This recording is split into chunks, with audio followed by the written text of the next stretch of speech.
Идеалдықтың елесі ол қандай да бір шамада әрқайсымызға әсер ететін фактор. Әлеуметтік желілер ғасырында адамдарға топырақ шашу өте оңай. Сен Инстаграмның ішіне кіресің де идеалды адамдарды көресің. Идеалды түрлері, фигуралары, идеалды пресс, ойлары да идеалды. Идеалды ақша, байлық идеалды, саяхат идеалды.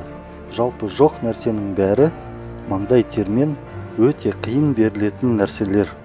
Ол туралы әрине ешкім үндемейді. Сол сурет қалай жасалатыны құпия емес. Сол суреттер идеалды емес мыңдаған суреттердің ішінен таңдалады. Саяхатқа ақша жарты жыл жиналды. Идеалды қатынастар олар тек қана суреттерде. Ал Инстаграмның жаттықтырушысы коммуналкада жартылай аштық өмір сүреді.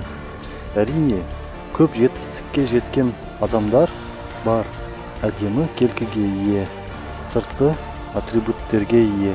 Бірақ сол атрибуттер оларға әрдайым көмектеспейді. Танымал музыканттар, миллиондаған жанкүйерлері мен бақытты отбасылары да, ақшалары да, атақтары да бар.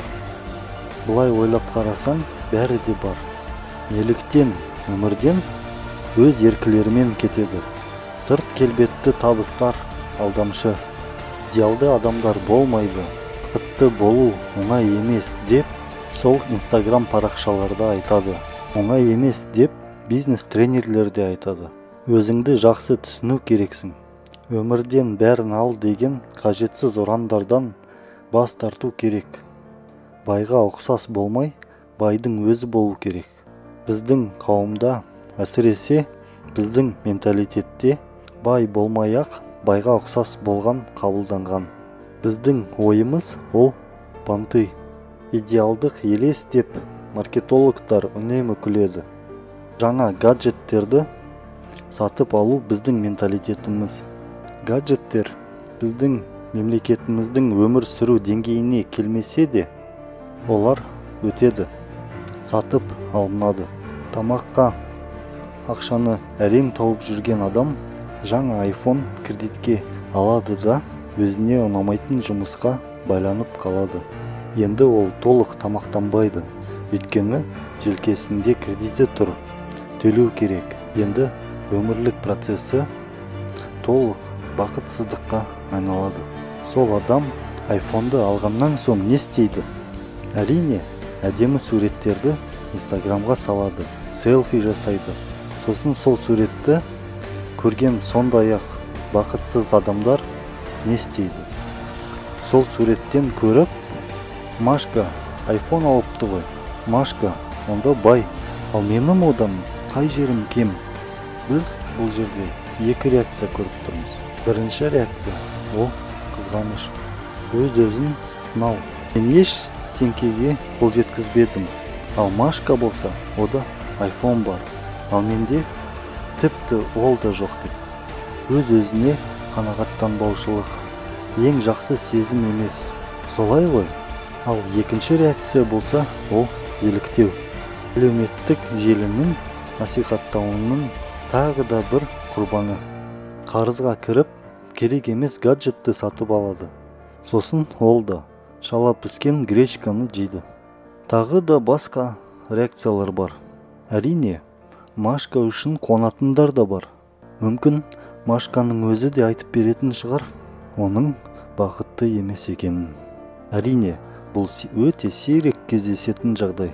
Көбінесе алдыңғы екі реакция кездеседі.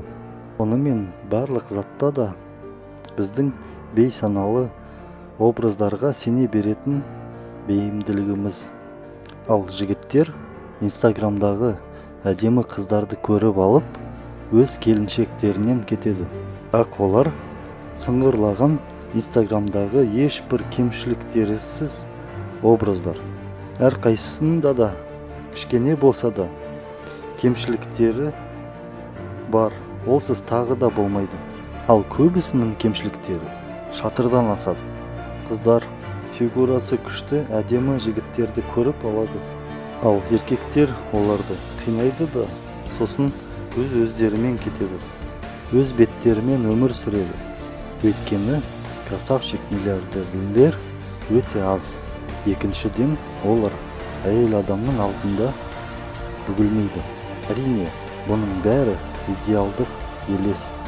Біреудің кемшіліктерін қабылдай алмайтын адам шейінде өзінің қателігін көтере алмайды. Ол бәріне де зиянын тигізеді.